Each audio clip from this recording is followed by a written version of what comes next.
Assalamualaikum warahmatullahi wabarakatuh. Perkenalkan, nama saya Mega Juli Astuti dengan NIM 22111114 dari Prodi PGSD. Nah, di sini saya akan menjelaskan mengenai mendidik manusia secara manusiawi. Yang pertama yaitu apa sih pengertian mendidik manusia secara manusiawi itu? Yang pertama yaitu mendidik manusia secara manusiawi adalah melaksanakan proses pendidikan dengan pendekatan yang berfokus pada hak, kewajiban, dan potensi yang dimiliki dari setiap individu.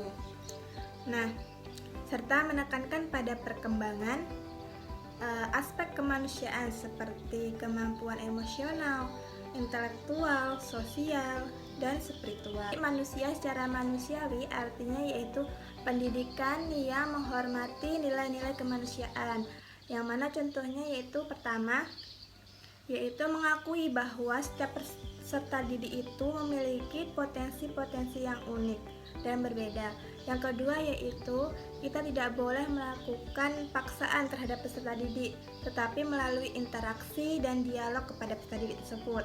Selanjutnya yaitu kita dapat berfokus pada tumbuh kembang setiap peserta didik, tidak hanya berfokus pada potensi akademiknya saja. Selanjutnya saya akan menjelaskan dimensi-dimensi pendidikan yang manusiawi. Yang pertama yaitu emosional, yaitu mengembangkan rasa kepedulian, rasa kebersamaan, dan kecerdasan emosional. Yang kedua yaitu intelektual, di mana menumbuhkan kemampuan berpikir kritis dan kreatif dari setiap individu. Yang ketiga yaitu sosial, di mana memupuk rasa kebersamaan dan hubungan sosial. Selanjutnya yaitu spiritual, di mana menanamkan nilai dan moral dari dalam setiap individu atau peserta didik.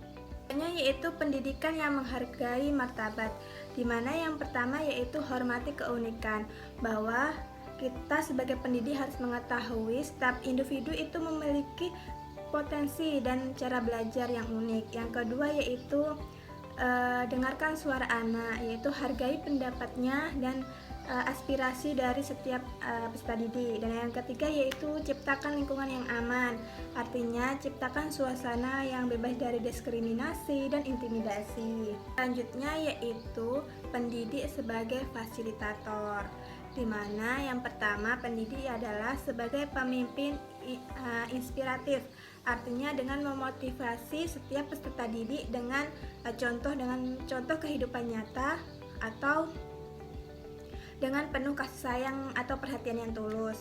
Dan yang kedua yaitu penghubung, yaitu menghubungkan antara materi dengan pengalaman dari setiap individu. Dan yang ketiga yaitu pendengar aktif, artinya membuka ruang dialog untuk mengetahui setiap kebutuhan dari peserta didik atau setiap karakteristik yang dimiliki oleh peserta didik yang berbeda-beda. Yaitu metode pengajaran yang manusiawi. Yang pertama yaitu pembelajaran yang berbasis empati, artinya memperkuat rasa kebersamaan, kepedulian, dan empati dan serta hubungan sosial. Dan yang kedua yaitu kolaborasi aktif, artinya membuka ruang diskusi dan kerjasama antar siswa. Dan yang ketiga yaitu refleksi diri, artinya sebagai ruang introspeksi diri atau evaluasi pribadi. Yaitu tantangan dalam mengimplementasikan pendidikan yang manusiawi. Yang pertama yaitu kurikulum yang terbatas, artinya kurikulum yang kaku dan tidak fleksibel. Yang kedua yaitu tidak memadainya sarana dan prasarana. Yang ketiga yaitu pelatihan guru untuk menjadikan guru sebagai lebih berfokus pada pendekatan yang bermanusiawi. Dan yang keempat yaitu dukungan atau keterlibatan orang tua, yaitu kurangnya dukungan atau keterlibatan dari keluarga. Selanjutnya yaitu kunci mendidik manusia secara manusiawi, yang mana yang pertama yaitu terintegritas dan penuh kasih sayang, yaitu saling menghargai merupakan fondasi dari suatu pembelajaran. Sedangkan yang kedua yaitu kontekstual dan relevan, artinya kesesuaian antara materi dengan pengalaman nyata dari peserta didik.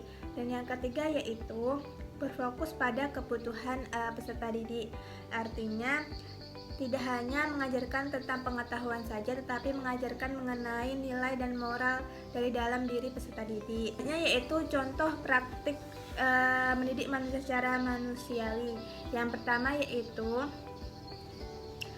buka ruang dialog dengan peserta didik, tidak hanya menggunakan metode ceramah saja.